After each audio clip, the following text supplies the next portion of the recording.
all my poems are based on personal experience, whether I've had it or not. If I were writing nonfiction, I couldn't do the kinds of things I do. If I were writing fiction, I could.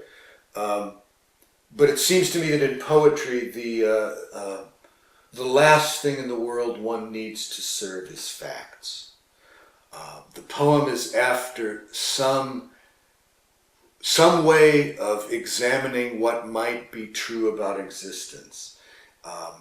So I'm after, I guess you could say I'm after truth with a capital T, so I don't feel any fealty to actuality. I don't feel any particular allegiance to truth with the lowercase t, but only with the larger case t.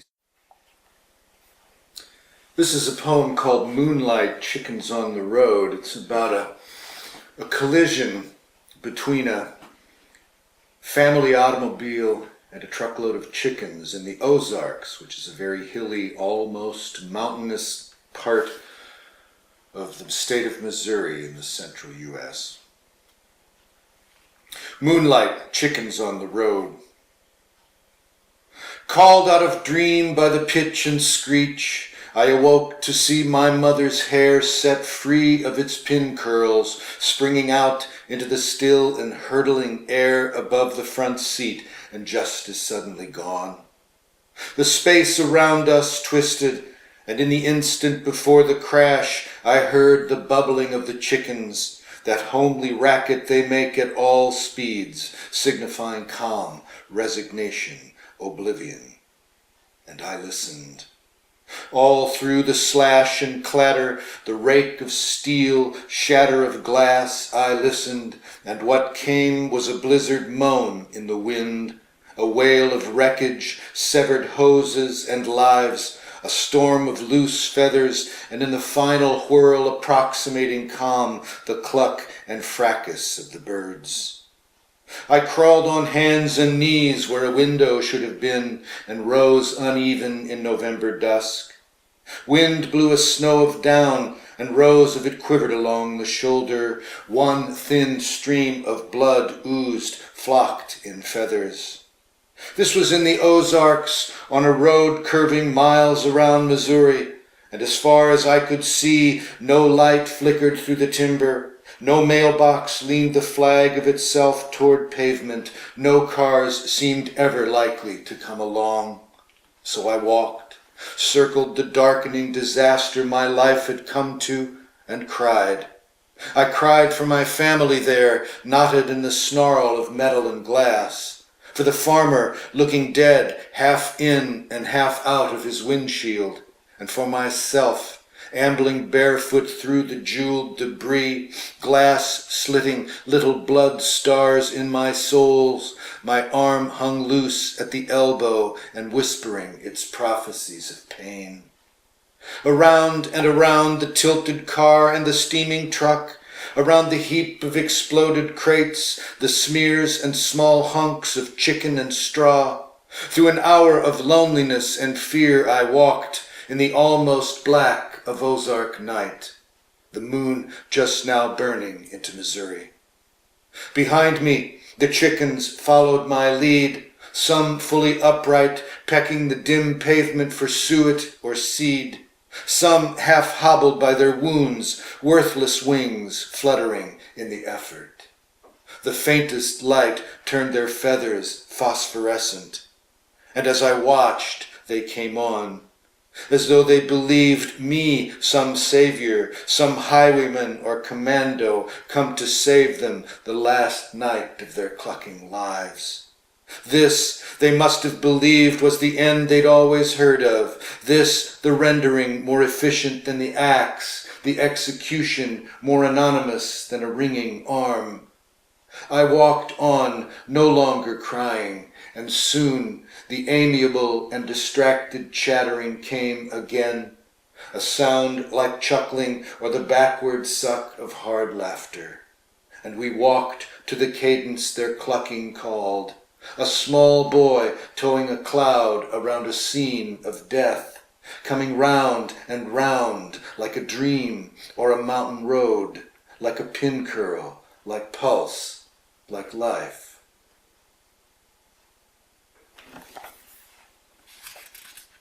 This poem is called Heart Attack. It was written when I was in my 30s. I don't think I was in any danger of such a thing, so it seemed easier to make a poem about it than to actually suffer one. I lost an uncle, my namesake uncle, to a heart attack early in his life. So I've always been sort of interested in that as a method of departure or as a kind of calamitous way of leaving the world. Heart attack.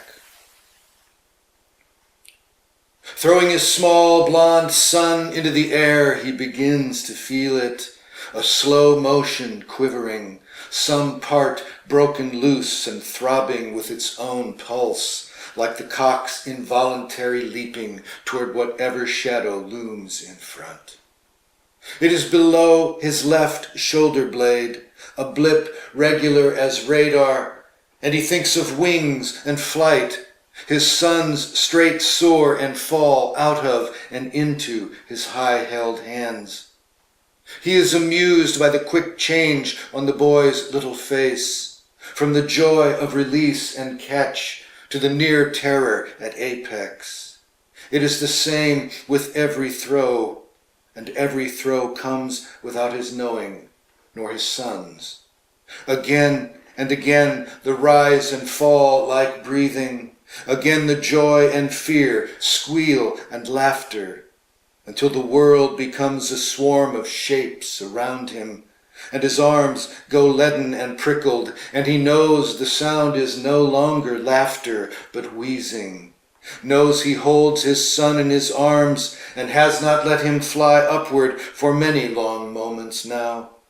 He is on his knees as his son stands, supporting him, the look in the child's face, something the man has seen before. Not fear, not joy, not even misunderstanding, but the quick knowledge sons must come to at some age when everything else is put aside. The knowledge of death, the stench of mortality, that fraction of an instant even a child can know when his father does not mean to leave, but goes. This is a poem very much about the place where I live, northern Idaho in the U.S. It's also a poem that could probably be said to be true of almost any rural place in the American West. It's called County. County of innumerable nowheres, half its dogs underfed and of indeterminate breed. County of the deep fryer and staples in glass against mice. County of horned gods and billed hats, sweat county, shiver county. The hallowed outhouse upholstered in woolly carpet. The sack of lime, time out of time, county of country music. Insufficient snow plows county, county of the blasted dough all winter in a drift, dust sift and feather duster county, county of the quo all status is attached to, of batches and bitch dogs howling, of rowels and boots, of soot wash, of the chimney sweep's red beard, of the songless radio preaching to no one in the shed.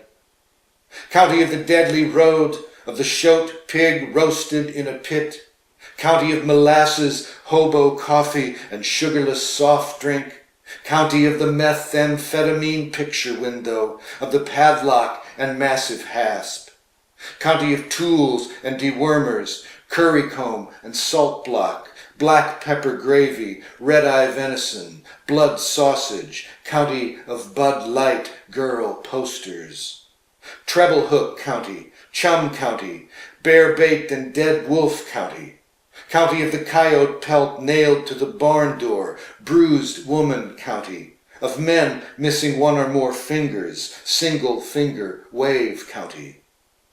Pistol alongside the cash register, pitch-dense firewood county, county of the fearful and the fearless, of the distant, mysterious school. Target poor county, Walmart Holy Land, malodorous pulp mill and paper plate county, county of the 100-yard drive to the post office, oddly familiar faces among the wanted posters.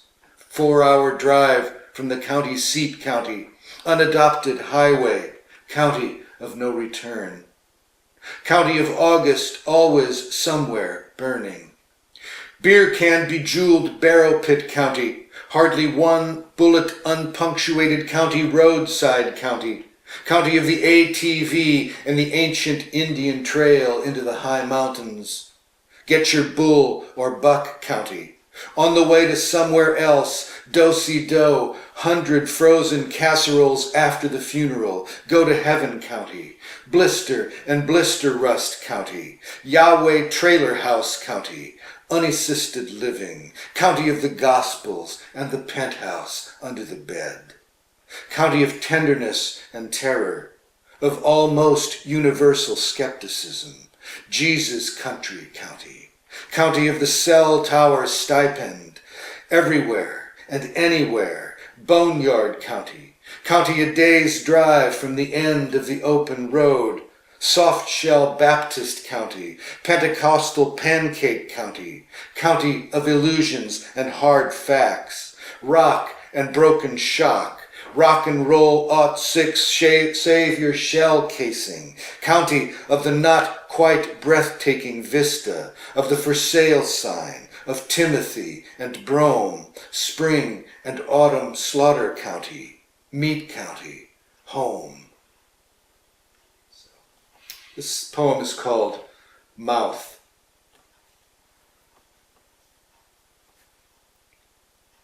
When she bought the thrift shop ventriloquist's dummy, she said, who could resist him?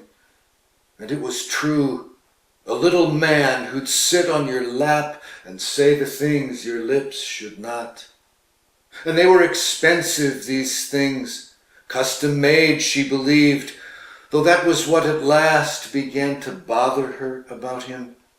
The coiffed black hair, the pencil mustache, his diminutive, excellent tuxedo, like a dollhouse playboy or a maitre d' nose high to the place setting. It wasn't so much how he looked drolly on as she made love with a larger, if less wooden man, but that she'd sometimes think to sit him on her bare thigh afterward as he reviewed the competitor's performance. And it wasn't that her hand inside him made her or him or them cruel exactly or even unkind, though there were sighs she could fake and words he would not. It wasn't even the lover who took him by the throat and tossed him face first back on his corner chair and then took her again and harder, nor that as he did she imagined the fleshly man the dummy, the taste of his sweat, the dummy's sweat, the smell of his dangerous rage, the source of the words only the dummy could utter. No, it was, she insisted, the mouth nothing ever entered but from within, and how she could open that mouth all the way and tilt back the empty head of him and laugh from the gut, from the heart, which was nothing more or less than her fist. A lock of her hair. As a hoodoo, voodoo, get you back to me, tool, this Hank's thankless task is vast, a head down to the ground impossibility, possibly. Since what I'm thinking of is your toe pad pinknesses too, your soup hots and rounds, the fine and perfect poundage of you on my paws, the very cause and problem I moan for and bemoan the absence of. For love above the head this reddish coil once lavishly wore, there's an air so far away it's sad for me to even think the same sun's rays play where it was and do to you what I would do if I were there or you were here. Still, some thrills remembered do resemble thrills one hopes, and the ropes of it that gently fell around me bound me so well, no hell of miles can defile this dream I dream. I mean, the anyway DNA I can find of you. I mean the home of bones and blood that holds the whole of you, and which this fizzed up missive means to conjure, missy, my world in a curl, girl, this man, oh man, half man I am when you're gone.